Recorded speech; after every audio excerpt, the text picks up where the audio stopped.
What do recent Happy Meal toys from McDonald's and Sega's very last video game console have in common? Well, you would think nothing, but that's not the case. You see, in, I want to say it was November, they had these toys for Max Steel. I actually bought one. I got the Turbo Racer. But as I was walking past the McDonald's, I saw the sign that said Max Steel, and I'm like, Max Steel? There was a Sega Dreamcast game called that. Did a little research and found out it's actually the same toy. Or the same toy line. It's changed a lot in the last 15 or so years, but that just got me thinking, I wonder what that game's like, because I had it, I just hadn't really played it because I just recently bought it, and it wasn't really something I was really looking forward to. Just fill out that collection.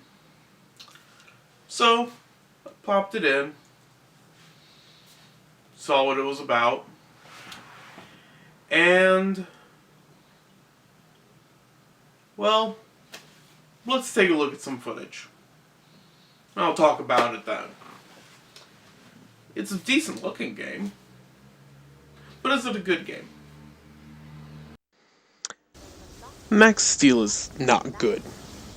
I mean, it looks alright for a game from 2001, released a couple months after the Dreamcast was officially discontinued, unfortunately. Luckily, the game's based off an action figure, so the fact that the cutscenes look like dolls is totally acceptable.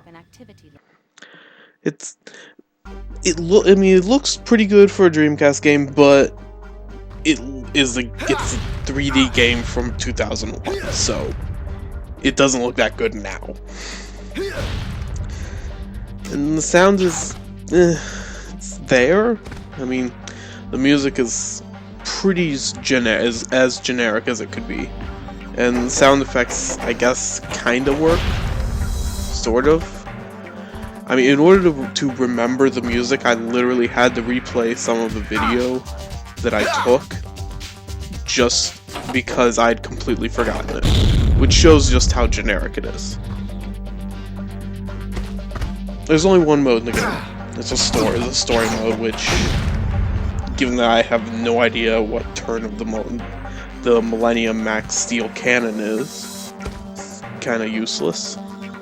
Going from what I learned in the intro video, apparently some kid was exposed to something, which I guess I'll just say is nanobots, and it turns him into some super spy who now goes around doing super spy things, like jumping out of a plane, because it's the 90s.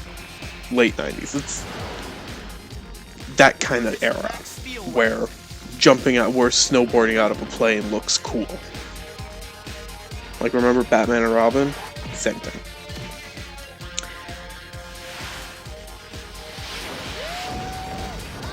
As I said before in a few other videos I've made, gameplay can and does make or break a game. And, well, this game's broken. Tank controls, I didn't miss you at all, and you really didn't have to come back. The tank movement isn't helped at all by the confusing button layout. Each of the Dreamcast's 4 face buttons is used, but each is used for something weird. The A button punches or uses a weapon. B kicks.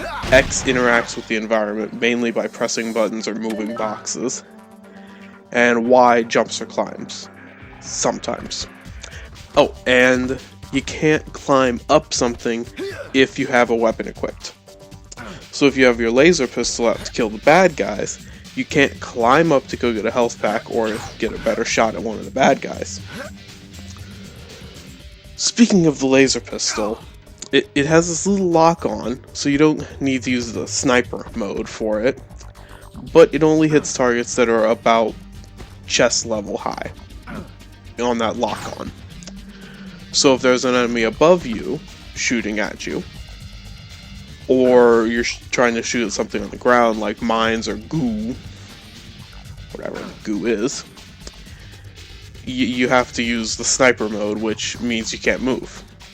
Oh, and if you get hit, you get knocked out of sniper mode. Forgot about that too. The other thing the X button does is move boxes, one square at a time. The game's kind of like basically on an invisible grid, so in order to move the boxes to and fro, you need to press X each box length. Here, I'll show you a sped up time-lapse version of it, just in this one level where you have to move a box a few places over and then move it up so that you can climb up it.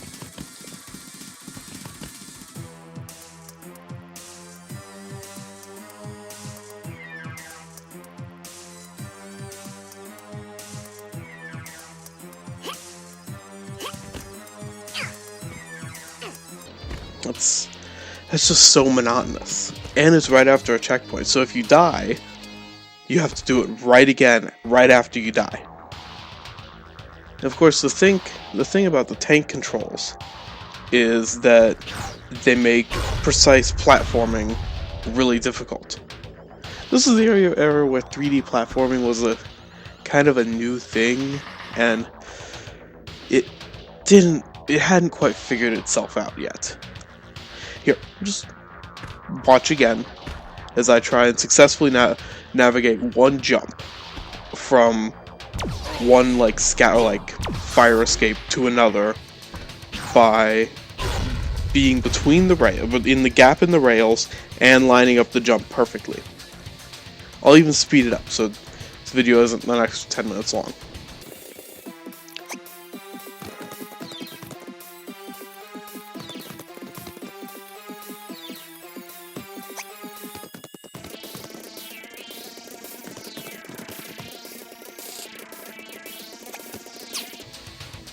That's stressful just watching it.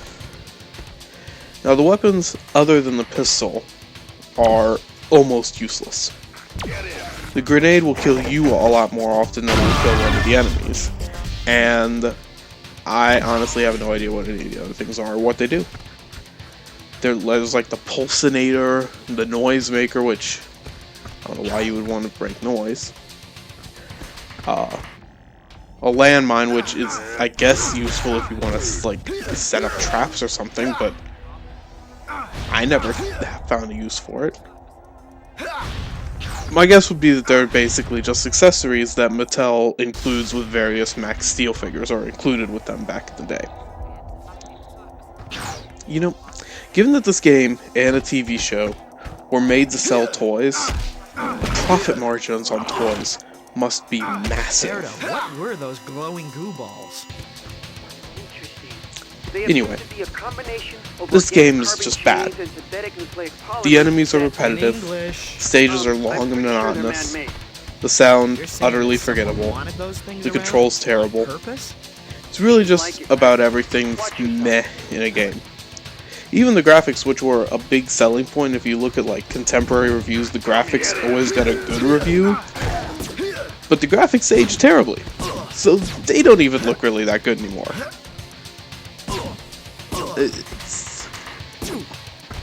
It's not a good game. So let's wrap this up before we go a little bit too long. Yeah, it's not really that good of a game. That's why Max Steel, Covert Missions for the Sega Dreamcast by Mattel gets a 4 out of 10. It's not a good game. If you have the option to play something else, I would go for it. There are better third-person action-adventure games for the Dreamcast. And really, yeah. You should only get this game if you're either a very big Max Steel fan, even though apparently they've like completely changed the toy line in the last 15 years, which is not surprising, or if you're trying to collect for the Dreamcast, which I admit I am. So, that's it for this episode on Max Steel.